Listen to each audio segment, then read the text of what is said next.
Hey y'all, welcome to the Fuck It Up Comedy Club podcast. Oh, my name is Kima Bob and I'm so glad to be with you and thank you for listening. Thank you for being here. You are now tuned in to an unapologetic celebration of comedians of color who aren't cis men. It's an opportunity to hear dope stand-up from lovely comics and get to know them a little better. Now today we are talking about weak-ass boundaries with Alex Bertulis-Fernandes, Fathiya, Saleh, and Sue Me.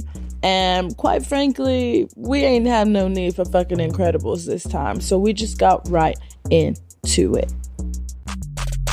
Hello, beautiful audience! Please clap, whoop, cheer. Welcome to the stage, your host, Kima Bob.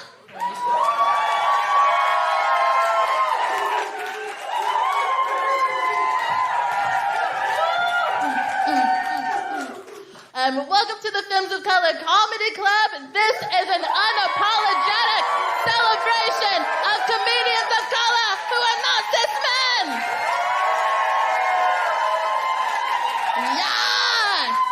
Love that energy. You guys are wild about it. My God, these people really love comedians of color who are not cis men. Me too. Glad we're on the same page. I'm Kima Bob, and I'm glad to be here with you.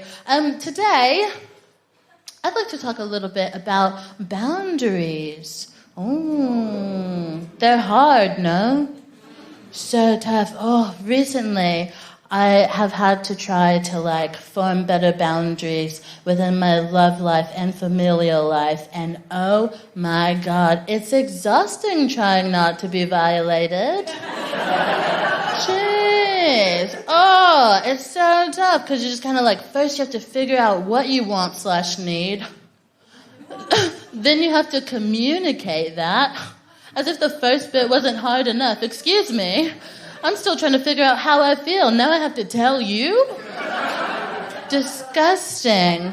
And then after you do the inner work and the outer work, you have to keep enforcing those boundaries. Oh! I'm exhausted. How do I even find time to sleep or do anything else? I'm just enforcing boundaries all day. God, it's so hard being a mature adult, you know? I'm over it. I'm change my diaper and feed me milk. I'm tired of it. It's so tough. And I think family is tough as well, especially when they're in the position of caretaker, whether it be parents, grandparents, aunts, uncles, those kind of people that have done stuff for you and now they feel like they can just do whatever the fuck they want. And it's just please, I'm a fully formed adult. Respect my autonomy. They don't want to hear it. It's so tough, but we have to. And I feel like when 2022, yeah, you've read the articles.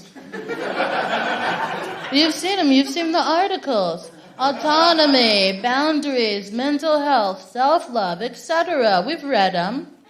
At most, we've seen a little post on Instagram with some bullet points. It's tough, and I'm just trying to be I'm just trying to honor myself, you know, and just honor all the work that I've done to get myself where I am, and I don't want that to be undermined by people that think they can do whatever the fuck they want in my life. Oh, God. Not a joke, just true.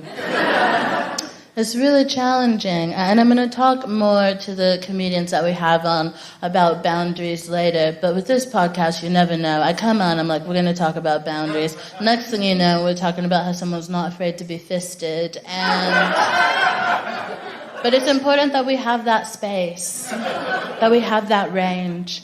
Okay, time for comedy.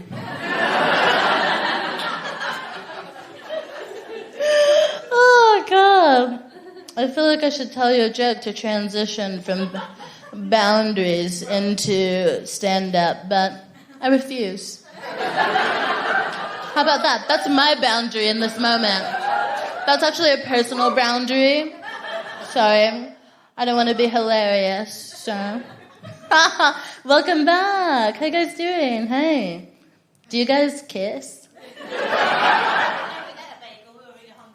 Okay, no, not did you guys kiss, do you guys kiss sometimes? Okay, cute. That's my really good friend as well. We don't kiss. Yeah. Yeah, I think so. Because if it were the case, who knows? Boundaries. Boundaries. Thank you, Myra. Yeah. At the beginning, did you think about it a little bit? Okay, I will tell you guys about boundaries. I don't have a lot of boundaries in my life. She doesn't have a lot of boundaries in her life. But at work, I have boundaries. At work, you have boundaries. I don't sleep with any of my coworkers. You don't sleep with any of your Ooh, I've tried. Recently failed. Oh, nothing, girl. She asked what happened to me, and quite frankly, we don't have the time.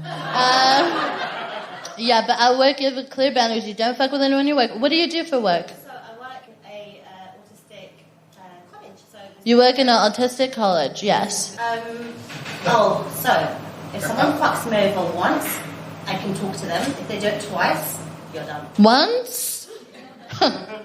Maybe an accident. Maybe just a happening. But 2 times?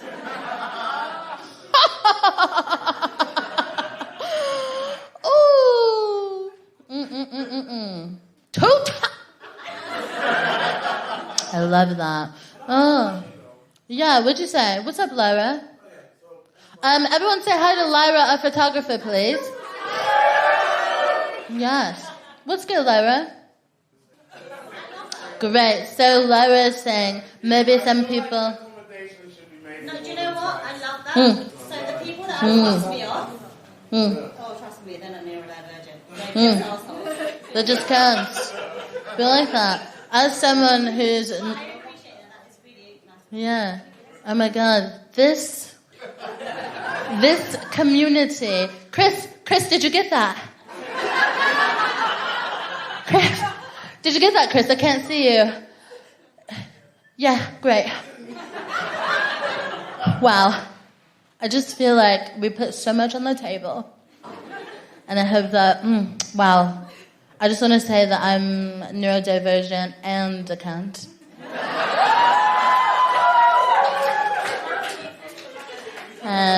Let people do both. I love that. Oh my God. Not every comedy show, you know. Not every comedy show. Yeah. Tell your friends. Someone was doing stuff. They were talking about stuff, and then someone was talking about other stuff, and you were like, "Wow, all of this." It's like that meme with the Del Taco or whatever the fuck. Where have you seen it? Where they're like, "Should we have crunchy tacos or soft tacos?" And this family, they're losing their fucking mind. They don't know what to do. Crunchy or soft? Crunchy or they're setting things on fire. People are slapping each other. And then this little girl, a mere toddler, she stands up and she says, "Hey, why not both?" That's powerful. Okay. Guys, we're going to bring our first comedian onto the stage. Okay, so please help me welcome to the stage, Bertulis-Fernandes!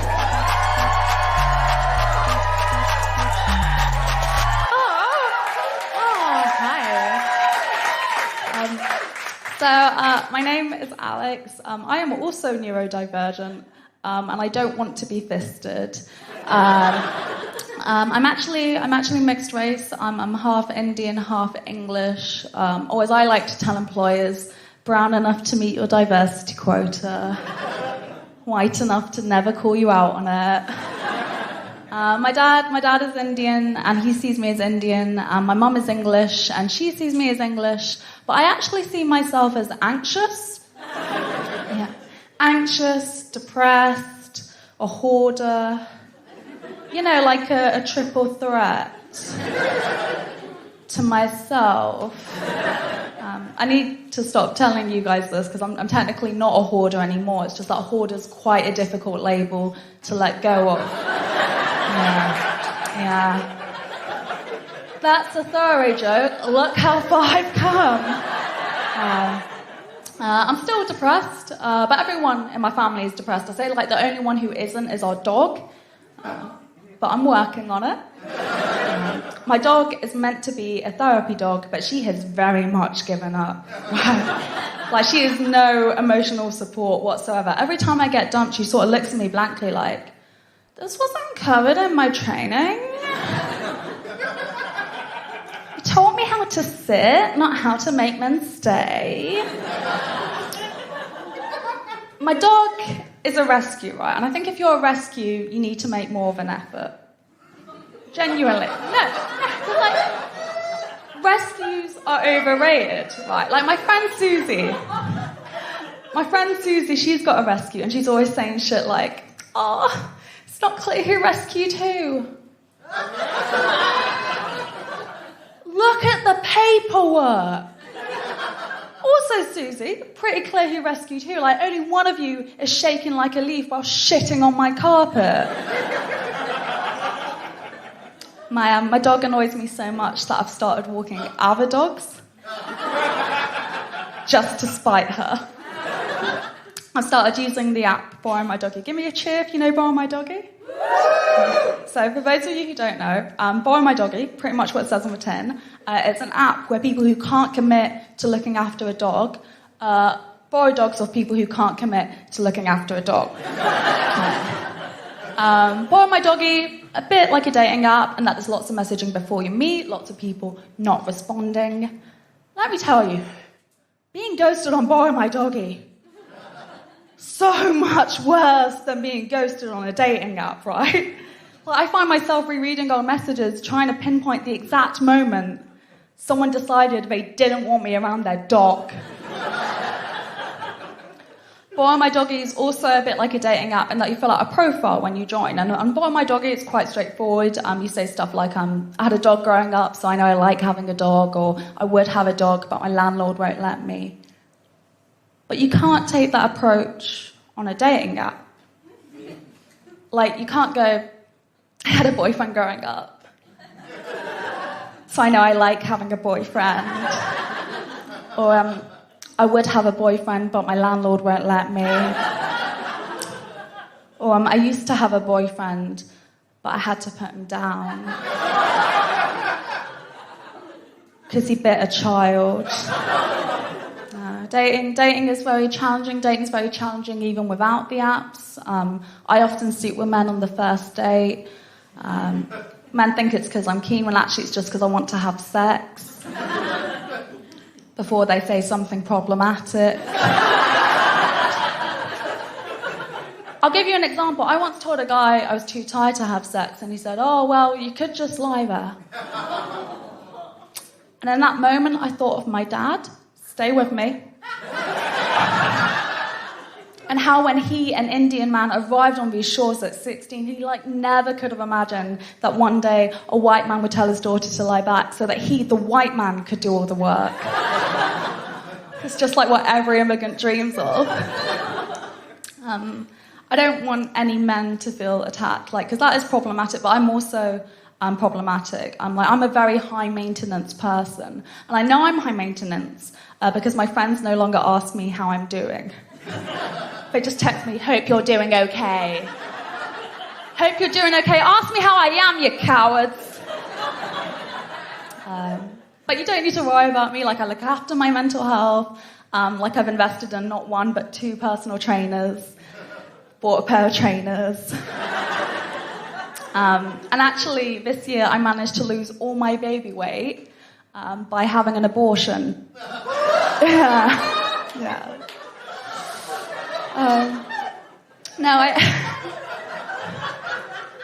I do believe in a woman's right to choose, which is why I choose my medications. I've now been on about 7 different types of antidepressants, which I've had as many antidepressants as Snow White had dwarves, right? Only none of them have made me happy, only sleepy, dopey, and grumpy. And I remember thinking maybe smoking weed would help, but that just made me a hi-ho!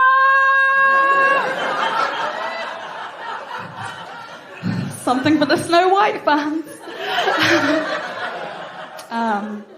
I actually once asked an audience, "Is anyone here depressed?" And a guy answered, "I am now." But it has been dark. It has been dark, so I'll try and lighten things up a bit. Knock, knock. Who's there for me?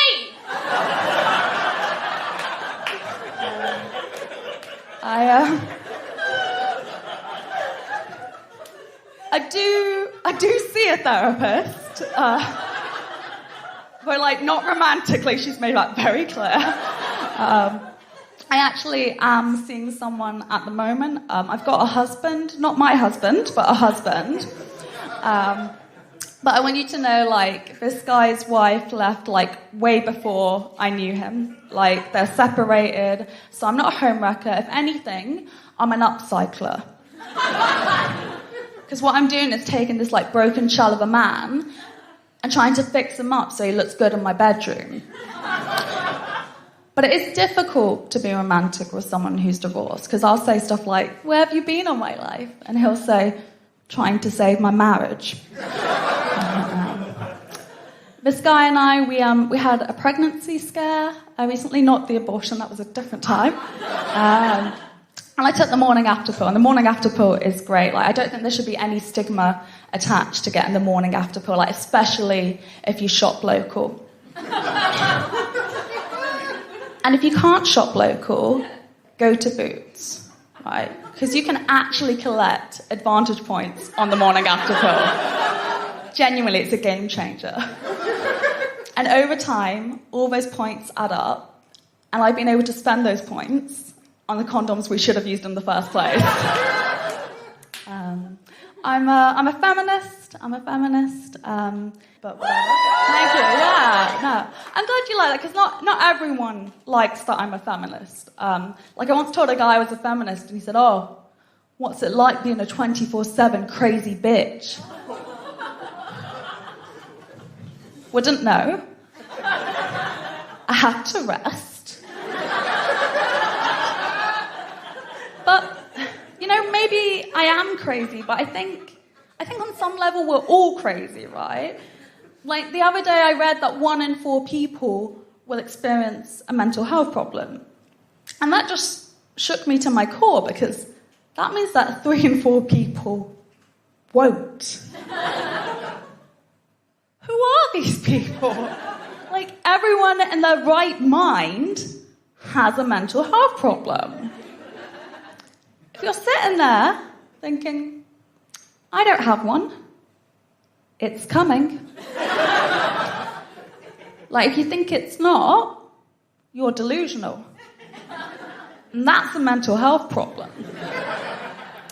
People say I have quite a dark sense of humour. I prefer the term humour of colour.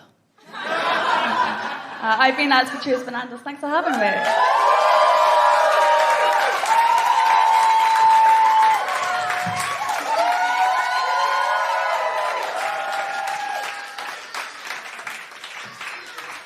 Are you ready for another incredible comedian? Great, then please welcome to the stage, Fathiya Saleh!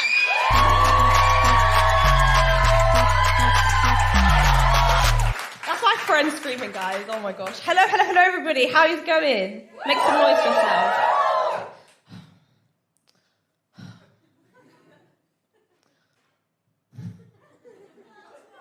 I'm sad. Yeah. What's wrong? Thank you. Everybody else is a bit selfish. Do you know what I mean? I was waiting for someone to ask that. Thank you. I didn't have to prompt you that time. Yeah, I'm sad, guys. I'm going to have to run away from home. Yeah. I'm going to have to run away, because right now I live at home with my dad and his wife, who's my mum. And they don't let me go anywhere, guys. Like, I've got a curfew, I can't go anywhere. Do your parents know you're here tonight? No? Yeah, mine neither, yeah. Right now, right, guess where my mum thinks I am? The library, yeah. The library. We all know it. We're all people of colour here, well, some of us. People of colour here, we know the excuse. Yeah, my mum thinks I'm in the library right now, studying, you know? And I don't know what she thinks I'm studying for, because I graduated 4 years ago. Ridiculous. Sometimes, guys, okay, stay with me on this one, all right? Sometimes I, like, hope, wish, and pray, okay? Not like that, because I'm a Muslim. We pray differently. But hope, wish, and pray that we can go back to lockdown, you know? Because back in... Yes, thank you. Because back in lockdown, all of us, all right? Me, and you, and you, and you, and you, and you. Oh, gosh, how Oprah felt when she was giving out cards, wasn't it? Anyway, you, and you, and you, all of us, you know? We were all Muslim women, you know? None of us could go outside. Yeah? It was nice.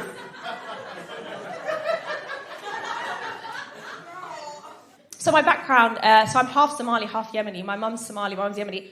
I know that they're here, but I'm going to say it. Any Somalis in the house? All right, sit down, guys. Those are my two friends. Oh, yeah, guys, sorry, I snort when I laugh. Yeah, I should have told you that. Ironic, innit, because I don't eat pork. So I'm half Somali, half Yemeni. So because I'm half... Is there any Arabs in the house?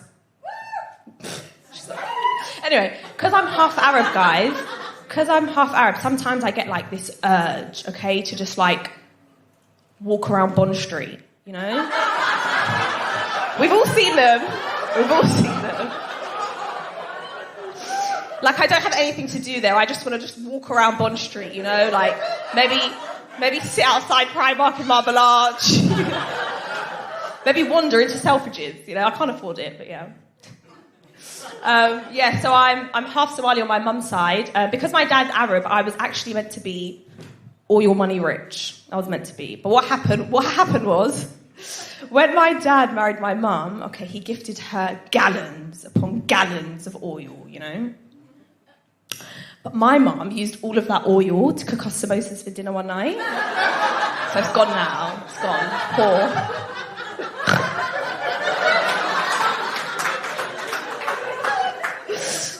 Back to being poor. It's quite sad. So my mum, she's really protective of me, bless her. Love that woman, shout out to her. She's really protective of me, bless her, to the point where, all right, she doesn't let me have a lock on my door, okay? I know, right? Rough. Recently I asked her, I said, Mum, why can't I have a lock on my door? And she said this. She said, Fathiya, I don't want you staying up late, watching TV, and drinking squash. Squash. I said, Mum, I'm an adult, okay? I drink fizzy drinks now. Can someone open my fizzy drink, please? I can't open it. Thank you. The metal handle, I have trouble with it, because for years I've only ever opened the Robinson's Dilute Juice. Thank you so much. Thank you. Once I know how to open it, though, it's over for my mum. I'm going to be drinking these all the time. Say Bismillah.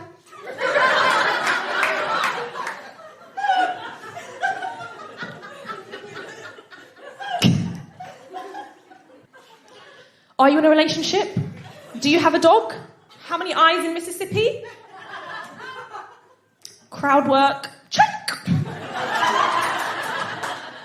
We're now going to slide into a new topic of men, okay? Shout out to the men in the room. Boo! I'm joking. The last guy I liked was probably back in secondary school. I used to crush on this guy called Edward. Yeah. Edward.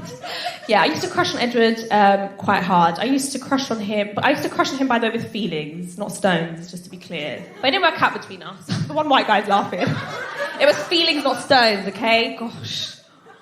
But it didn't work out between me and Edward, okay? Because Edward, he was a bit cold, you know? Yeah. He was a bit heartless, you know? Yeah. Oh, you're so nice. He was a vampire. It was Edward from Twilight, yeah. No boyfriends, haram. Yeah, it didn't work out between us. Anyway, I heard that actually years later he got with this girl called Bella, and they got married. She had his baby, died, came back to life. Very Jeremy Kyle. Do you know what I mean? Dodged a bullet with him. And if anything, Edward's missing out, because in the wise words of the philosophers, Chris Breezy, Busta Rhymes, Lil Wayne. Look at me now, you know?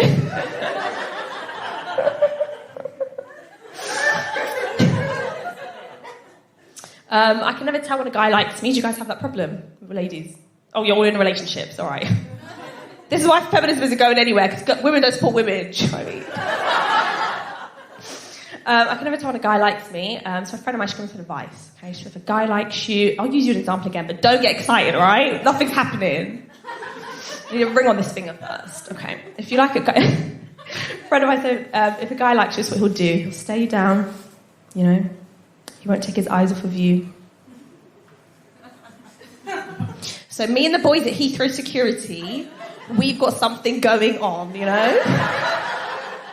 They've been staring me down for years, since 2001, September 11th, you know? All the times that they were like, can you step out the queue? We want to ask you some questions. Really, they wanted to get to know me, you know? Find out my hobbies, my interests. All the times they were like, you're not boarding this flight today, you're a risk. Really what they meant was, babe, I'll miss you, please don't go. Men. Another problem I have is the guys I like don't like me back, which is crazy, because I look like Beyonce in a headscarf. Do you know what I mean? Sorry, what was that? Prettier than Beyonce. So nice, thank you. I like guys with watches on their wrist at time of time, okay? But the guys that like me, you know, they have watches on their ankle that tell them what time to go home. Not really what I'm looking for, do you know what I mean? You have a curfew, I have a curfew, when will we see each other? Do you know what I mean?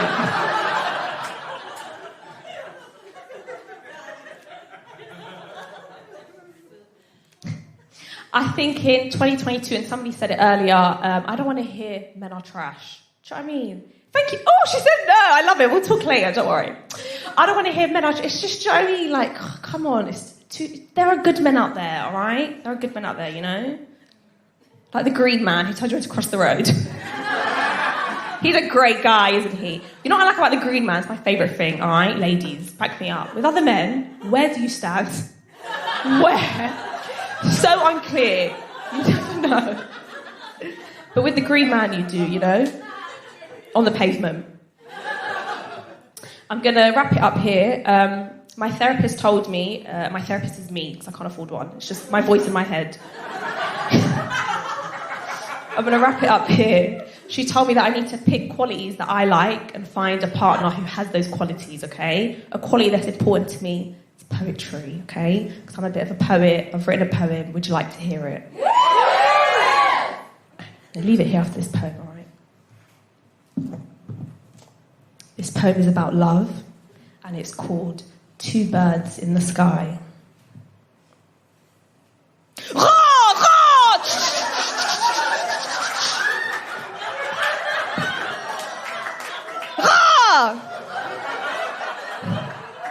I've been Fathiya. Thank you, guys.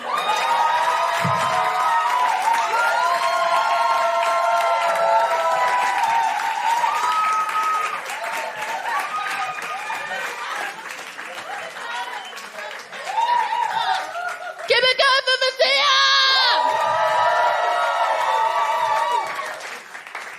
Honestly. Okay, one more comedian. Are you ready for? Oh, great. I'm so excited to introduce you to her. Go absolutely wild as we welcome to the stage, Sue Me!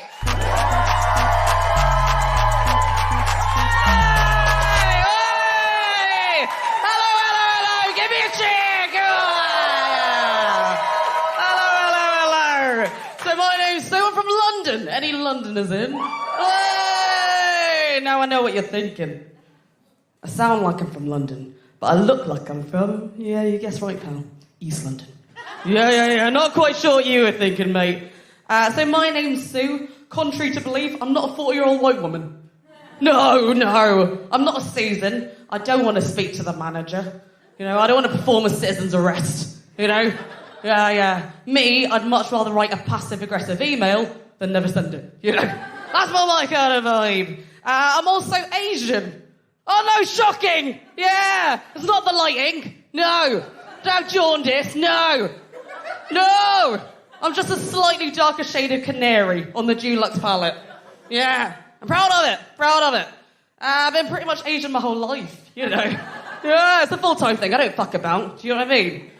One of the many perks of being a yellow brother is what we call the curse of the baby face. Ooh.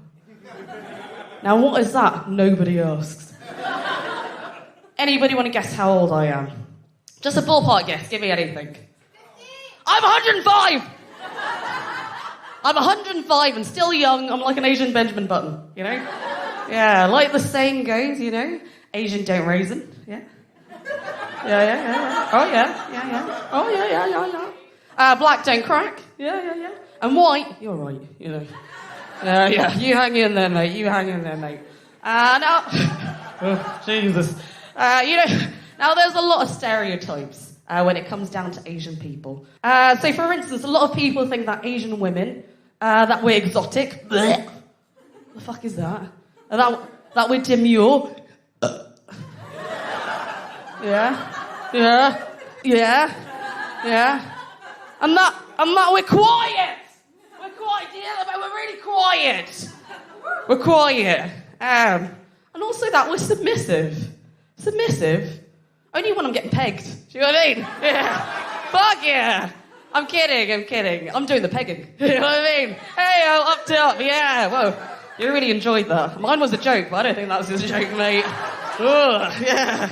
Don't worry, man. No kink shame here. We're peggy people. Do you know what I mean? Peggy Sue. That's my name. Yeah, not really. Don't call me that. What the fuck, man?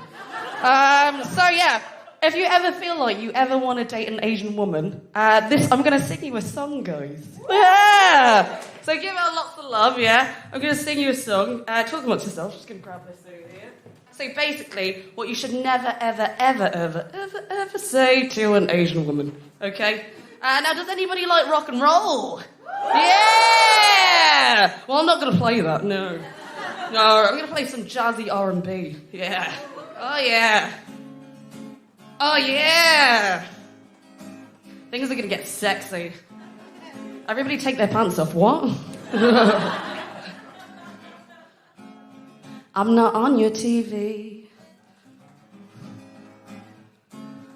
I'm not on your movie screen.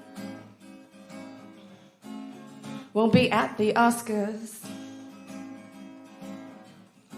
Scarlett Johansson took that away from me. Bitch. Can't help you on your math test. Can barely count to 3. That's true. Can't love you forever, boy. Especially the way that you're loving me. You can say that you love me for my humor, for my class, for my pussy, for my ass. 'Cause I'm classy. But one thing you can't say is me love you long time. That's not okay, that's not fine, me love you long time. Don't say it, it's racist, stop playing, boy. Me love you long time. Stop telling me your ex-girlfriend was Asian. We're not related. I don't think, maybe, who knows, you know? I don't think that we should keep dating, 'cause I'm just waiting for you to call me a Hey! Yeah, you better fucking nut, you know. Fucking hell. Me hate you long time. I fucking hate you for a long time, boy. Me fucking hate you. Everybody! Yeah! Me fucking hate you, you little Nazi boy. Thank you. Thank you. Oh, you guys are really lovely. Oh, that was nice. So never say that to an Asian woman, but you can peg her though. It's cool. Don't worry. No worries. Now, looking like one of me during the start of this pandemic, not gonna lie, it was pretty tough, you know. But I got a lot of nicknames. So I got COVID Crusher, pretty fucking gnarly, yeah. I got Posimodo. Yeah, get that one. Okay, never mind, don't worry. It's cool. Fuck. Yeah, and I got Pandemic Express. Yeah. A bit problematic, that one, but it was my mum, so she needs to work on herself. Do you know what I mean? Yeah. Well, that's me. That's me, guys. Hi, see me. Lovely to meet you. You look really nice.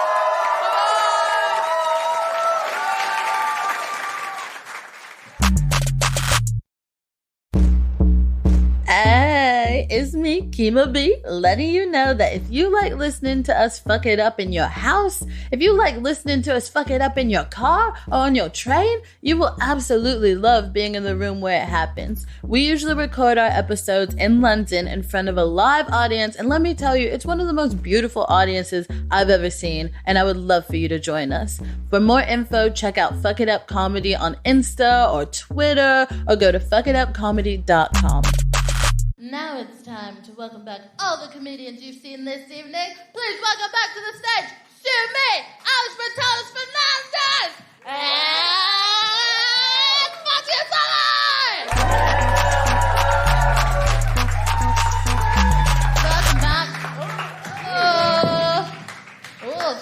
scary. Ooh, how do I make it stop? Oh, please. One of my favorite things to do as an incredibly powerful and driven woman is to act helpless. It's just so fun. I love it. Guys, all of your performances were absolutely incredible. Thank you so much for being here. Thank you for having us. Cheers, mate. Yeah. Oh, thanks for coming. Yeah, thank you guys. Honestly, it's not the same without you guys. It would be really fucking weird, actually. Could you imagine just like yelling to an empty room? Or is that home life for most of us? Yeah, wild. I wanted to talk to you guys a bit about boundaries, and less talking too much about boundaries crosses your boundaries, as we've learned, didn't we? We did as a family. But first I want to ask you if there's any song that you've been listening to that's like giving you life right now. And for me, it is the entire Renaissance album. I wish I could stop. I can't. I literally wake up and it's either like, unique?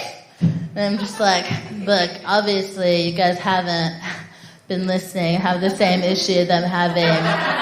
Because you would know that the correct answer to unique is that's what you are. That's what you are, exactly. And there's a moment where Beyonce says, unicorn is the uniform you put on. And I'm just like, what is happening? She's like, eyes on you when you perform. And I'm just like, Beyonce, please stop talking to me so directly.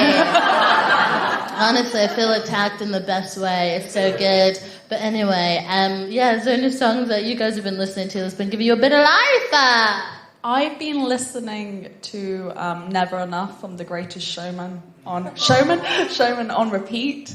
From the Hugh Jackman one, or a different version of it. Is there another version? But I know the song they play in the movie is voiced by someone else. In other words, it's like lip synced to. But I'm obsessed with it, and I think I can't get enough of it, really. What does it say? Because I don't know it. It talks about how no matter what happens in your life, it will never be enough for you. And I find that highly relatable. And also, I think, because I grew up with an Indian dad, so highly relatable to him as well. Never enough. So is it being like, because the person wants too much? Or, like, do you know what I mean? What is the moral of the song? That's a very good question. I think it is wanting too much and also kind of always moving the goalposts, which I think I do a lot, personally. Yeah. It's like if you think...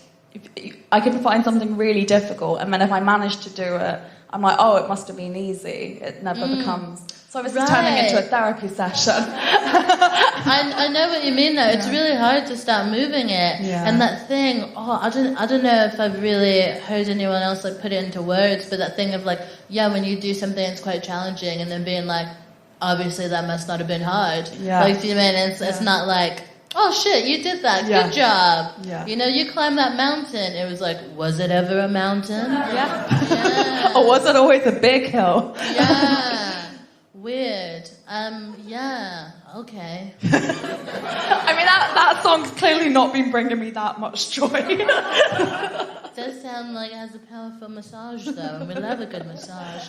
What about you guys? Been listening to any stuff? To be fair, mine's not as profound as that one. So, like, just back in the day, does anybody know Gina G? Yeah. So, like, I don't know Gina G. She just goes, ooh, just a little bit. A little bit more. Yeah, that's my girl. Just a little bit. You know what I'm looking for. So that song is never enough. And then she's like, one more. Just a little bit. Just a little bit, please. Just a smidge. Just a smidgen. Yeah, so... Is that like a 90s vibe? Yeah, so like, I would say like 90s, I said. But it was like really huge back in the day. Yeah, really huge. It was like a real party anthem. Yeah, it was great, yeah. I love that. Thank you, Gina Jean, for all that you do for the people. Where are you now? I don't know where you are. I think about sometimes, do you ever have that where I'll just be like, wow, I hope Vanessa Carlton is having a good time. You know what I mean? I just think that sometimes. Like, wow, I hope Alicia Silverstone's okay. It's always like white women that were quite famous and then just kind of disappeared. And I'm just kind of like, wow, I hope they're safe. What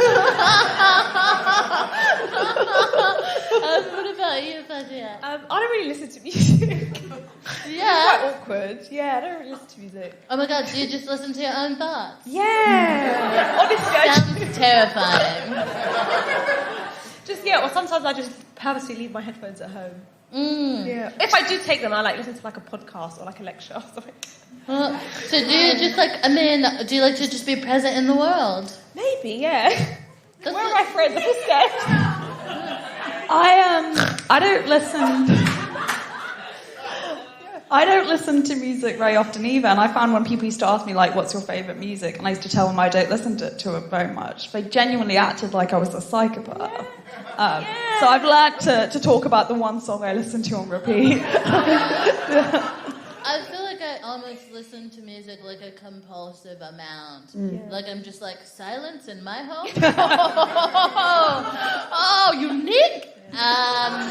I was going to say I used to when I was younger. And then, like, I don't know, when I got older, I was just like, you constantly go some people will literally go back home or buy headphones. Do you know what I mean? Like, we're so... Sorry, I feel like I'm bringing the room down. No. Do you know what I mean? So then I just actively decided to stop. But then, yes, I think if I don't tell people, because people act like I'm a psycho when I say it.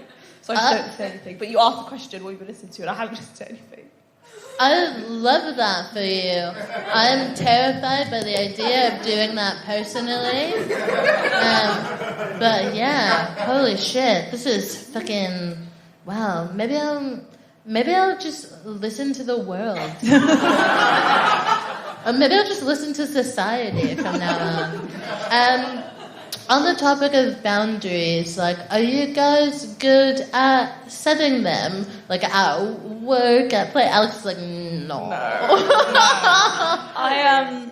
I did an exercise with my therapist to try and work on my boundaries, and she got this like piece of rope. I don't know if anyone else's therapist has done this or whether it's just mine. Mine never wants me to do anything physical. So rude. And she was like, this rope represents your boundary line, and you put it down, and I can't cross it. And I put it somewhere, and I said, do you want me to move it?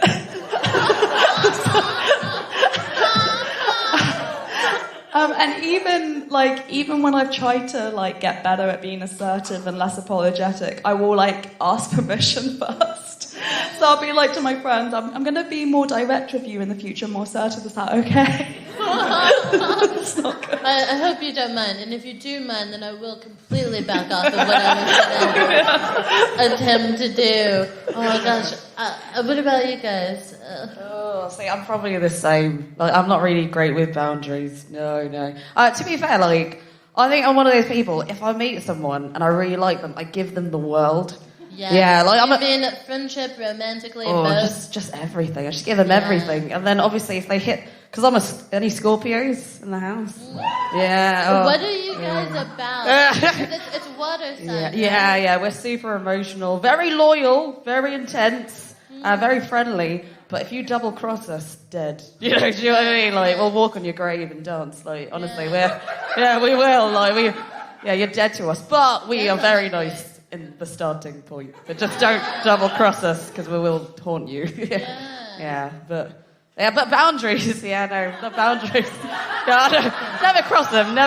Haven't killed anyone, it's fine. I don't know. Yeah. If you have killed someone, just know that we'll edit it out. Okay, thanks. We'll protect. Everybody's got a body count. It's just a small boy. That's fine. Yeah. Just a small boy. He got it. He got what he deserved. Yeah. Get rid of him young. Anyway, I'm going to jail. What about you, Fathiya? I think I am, right? Yeah, I think I actually am. Fathiya's friends are in and they're like, she's so rude. To be fair, I feel like I am because I've got a big family. I've got 5, so all of us in total, there's 8 of us, with my mum, my dad, 10. So you have to be, otherwise Do you know what I mean? You won't eat. You won't. Yeah. So, but I'm like I said, I'm one of the youngest. So for ages it was like, oh, go get the remote, go do this, go do that. So then when I got a bit older, I was like, no, I'm not. You go get the remote. So now I'm better at it. So I'm really good at boundaries, but in like a nice, loving way, right? It's cool to like learn that in your home. Yeah. But I have noticed that you've like checked with your friends for everything. This is actually not the episode on codependence. It's another day. Oh gosh. Like, so you learned how to say no at home, basically, and do you feel like that carries like into other environments where you're like, if I'm not gonna let my family like take the piss, fuck you, stranger? Yeah, and I feel like it sounds bad. It's not. It doesn't have to be like in a bad way. Boundaries. It's literally like in the most loving way. So like for example, my mum. I probably shouldn't say this. Maybe edit this out. But my mum, she really wants to set me up with this guy. And I'm like, no, Mum, I don't want to. And she constantly goes on about it and like it's not an arranged marriage, guys. But like she constantly goes on about it to the point where sometimes she's joking, by the way, but she'll threaten. She'll be like, I'm going to leave the house. Like, she's so dramatic. She's like, I'm going to leave and go back to Somalia if you don't marry me. And I'm like, yeah, go so then. just like so emotional blackmail. Yeah, so in a funny way, I'll be like, go on then, off you go, pack your bag. So like that, you have to like, do you know what I mean? You have to like assert your boundary, but just do it in a funny way so no one's feelings get hurt. And she's still here, so yeah. Sounds like she has an internal boundary to stick around. Yeah. And what about you guys? Like, how do you feel you are with saying no? Or have you gotten better with saying no over the past like few years? Maybe. No, that's bad. And no, yeah, I don't know. Like, What do you think?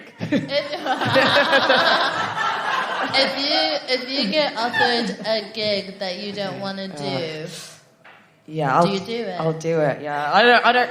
To be fair, like, I don't respect my mental health when it comes to comedy. I do not. Like, I'm just like, fuck it. You know what? Who needs happiness? No. Comedy makes me happy. It's just Who needs rest or to not be around who needs outlets? rest? But I think I'm so sorry to hear that. I know, isn't it, man? I think we have to, like, because we do. It's the same way, like, the world won't be gentle to you, like, this industry won't be gentle to you. All you can do is be gentle with yourself, you know? Oh, so tough. Truth nuggets, man. Yeah, it's true. But true. look, a tiny clap, love that. I don't want it to get any bigger. What about you, Alex? I find it difficult because I'm naturally quite a pessimistic person. So my instinct is actually to say no to stuff. But if I did that, my world would be very, very small. So I'm actually charging myself to say, oh gosh, I sound like a self-help person. You sound like Shonda Rhimes. So, do you know this? Shonda Rhimes wrote like a book called like My Year of Yes or something. And basically, she's a brilliant writer who created like Grey's Anatomy, How to Get Away with Murder, and different things like that. And she's so sick and accomplished, but apparently like super anxious, social anxiety out the wazoo, to the point where she was invited to like the Obama White House to have dinner, and she was so anxious that she almost said no. Oh my God. And she almost like shat in her own mouth like that. Wow. Like, don't shit in there. Like, do you know that? Don't shit in your own mouth. Don't like squash the possibilities of your own joy in life like that. Yeah. I think I've definitely gotten better at not getting in my own way. In terms of saying no, in terms of like being worried about disappointing people, I really struggle with that.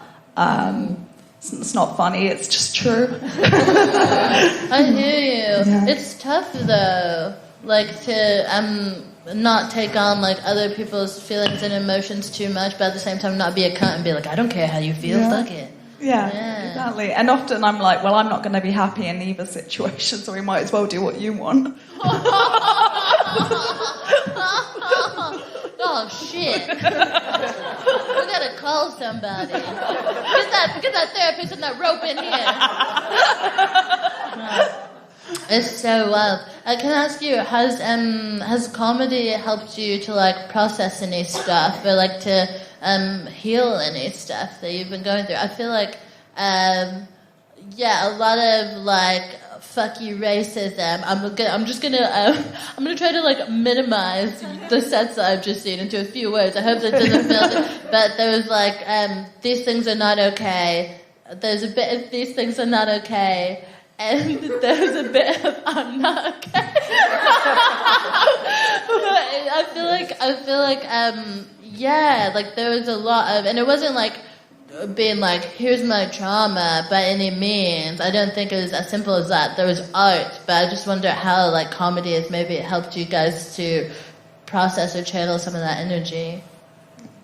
I feel like it's definitely helped me process trauma. It's also created new trauma to process as well.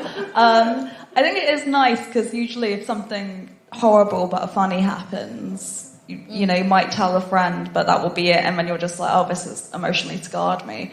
Whereas at least this way you can try and create something more positive out of it and think of it as generating material. Which is actually quite an optimistic way of looking at life. Living life, yeah. But I will say my life has got so much less funny now. My mental health stabilized. Like I used to be so impulsive and get up to all sorts of shenanigans. Also, it's interesting to me that like being impulsive, mental health wise, is considered bad, but being considered spontaneous is considered a really good thing. Like, what is that? People love that shit. It's so funny. Like when I think about a lot of the craziest stories in my life, they were at a time when I was fucking off it. Oh ho ho ho ho. Yeah. What about you guys? Have comedy helped you to like channel or process any shit? I was going to say it's just nice to have people listen. So, oh, that's so sweet.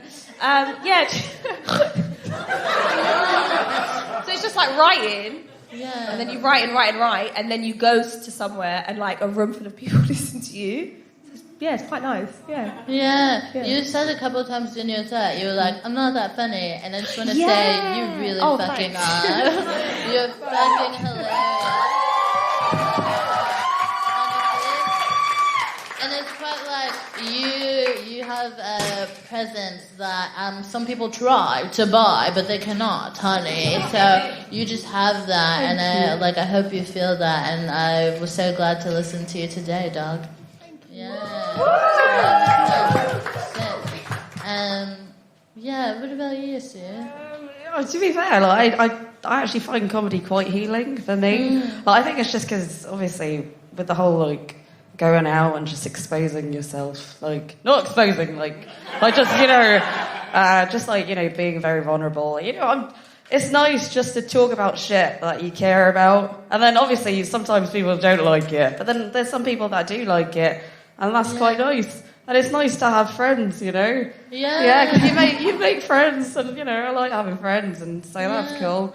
But, yeah, I do really like, obviously, it's ebbs and flows with comedy. It's not going to be, like, completely up on a high, and then, like, next day you're, like, a complete low, and then you're depressed for, like, a couple of days, and then you're just spiraling into abyss. But you can have an upward spiral. I was telling Kima before the show that I've actually realised that there's a difference between buying a self-help book and actually reading the self-help book. And I'm now working through one called The Upward Spiral. So if in the future my material has less mental health stuff, you'll know it worked. But do you know what's funny to me? Because you know you're talking about boundaries. Have you ever met someone who's like described themselves as a people pleaser, and you're like, you're not? Like, I'm so disappointed in you right now. How is this your people pleasing? I'm not pleased. Why am I so happy in your presence, people pleaser? It's always someone who is actually, on the whole, not always, but quite selfish. A bit of a cunt. Yeah. But maybe they feel like they're doing a bit more than they wish that they were. Yeah. And they're like, that's obviously people, like, I didn't really want to do that. I'm a people pleaser. Oh my gosh. Gang, can I ask you a quick question before we go? How do you look after your mental health in the uncertainty of this industry? Yeah, because it is really ebb and flowy, and it's fucking weird. And I feel like you'll have like some big wins, and then like some, whatever. And I think a part of that for me has been boundaries. Like recently, I was doing a gig up north, and they sent the timings out for the gig, and I saw that the last train was basically after the last train out of the north was meant to be. Before I was supposed to go on stage, and I was like, oh, can I go in earlier? I need to go home. And they were like, oh, sorry, you're headlining. We need to put you on last. And I said, oh, I'm sorry that your show will have a bit of a weird shape, but I will be on the 9:15 train. And if you would like, you could use my fee to pay someone else to headline. But I'm going to be on that train. And I think that actually the last train was canceled, so I ended up on a real replacement bus. But I did get home. And it would have been better than opting to just I don't know. But moral of the story is, I feel like I was looking after myself in that, and I had to. And yeah, that was a boundaries thing. But so I guess that's one of the ways that I look after my mental health and the uncertainty of this industry, is to try to take care of myself where I can. But yeah, what about you guys?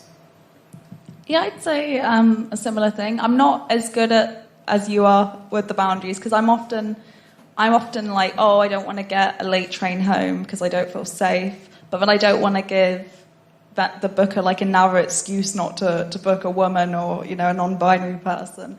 It's just a larger industry issue, though, isn't it? It shouldn't be your responsibility. Yeah. But I have got better at saying no to gigs and trusting that if they really like me, they'll ask me again in the future. There have been so many times where I've said no to a gig and I've thought, well, I've blown it. And then actually they've reached out again. I love that. I'm glad that you're able to have that experience. What about you, gang? Mine's quite similar to you. I'll just say no to things. If I don't want to do it, say no. And yeah, do you know what I mean? I'm a homebody. If I'm not doing comedy, I'm at work, I'm at home. So I feel like the meaning of life is just so simple. Do you know what I mean? So if you're not happy in any situation, I mean, it sounds like, do you know what I mean? But yeah, I just say no, and I don't care about. It sounds really bad to say, but I obviously enjoy comedy. I love it, but when it affects your mental health, and you feel like you're having to bend over backwards and do things that you're not no, I'm not going to do that. We're all going to die. Do you know what I mean? Yeah, I love that. Do you know what I mean, though? So yeah, but and a lot of people have said, "Oh no, you can't do that because this is this," and it's just fuck them, man. Yeah, I don't do gigs that I don't want to do, and I'm fine. Yeah. Do you know what I mean? No, follow your heart, follow your gut, and go where you feel like you. Do you know what I mean? Yeah. And sometimes we can get a little bratty. I can get that. Where, do you know what I mean? Yeah, where I'm I don't feel like going to that place, and I'll try to check myself and make sure, but. I don't like to, for instance, I don't love performing for racists in certain cities in this country, so I just won't. And I think that's fine. Do you know what I mean? I feel like that's choosing not to put yourself in front of a room of people who automatically are not into you. No, definitely. I was going to add to that as well, I do check myself, because sometimes I'm wait, am I actually, or am I being a brat? When I think there was once where I needed somewhere to pray, and I was I need someone to pray. And I was am I being brave? I was actually, no, this is a priority. I need that. So I always have to, check myself. And the other thing I was going to add was, I feel like when you say no to things that aren't meant for you, good things come anyway. So 100%. Yeah. Thank you, Fathiya. Just clearing the way for what is meant for you. What about you, Sue? So I think just in general, I think if I'm really tired, I'll go have a bath. Get some suds on. I've got a cat as well. Her name's Bella. She's really nice. She's a tabby. She's 2 years old. She recently had a birthday. But honestly, I am a people pleaser. I know this, but I think it's genuinely just because I I like to surround myself with happy people and in hopes that, they'll be happy and kind also. So I think in general, if I'm having a bad day or I've had a bad gig, I think the main thing is that I just go into recluse, do all the fun things that I really like doing. So like just kind of go back to basics, and just kind of love other things as well. Do non-comedy things. I fucking love non-comedy things. If anybody wants to do a non-comedy thing with me, please. I really want it. I love comedy, but I also really enjoy non-comedy things. I think it's so easy to make, because comedy's such a bubble, it's so easy to get kind of swallowed by it. Yeah, for sure. And then I find, because if there's a day where I'm like, a day I'm not working during the day, and all I've got is the gig in the evening, and that's all I'm doing, then there's so much riding on that gig going well. But if I've gone out and seen friends or read something I like, then it's like, well, this is a nice bonus as opposed to being the be-all. Yeah. I love that. Going back to basics. Having a full life. If you're not happy, say no. Powerful. Bam. So good. Guys, thank you so much for being here and sharing your time, your talent, your energy. Please, a round of applause for Fathiya, Saleh, Bertulis-Fernandes, and Sue.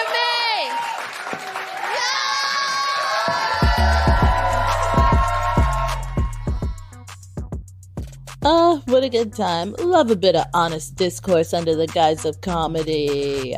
Now, the incredible comics you've heard all have projects you can enjoy and support. So follow them online, check them out, and, spread that love, baby. Let's spread that love.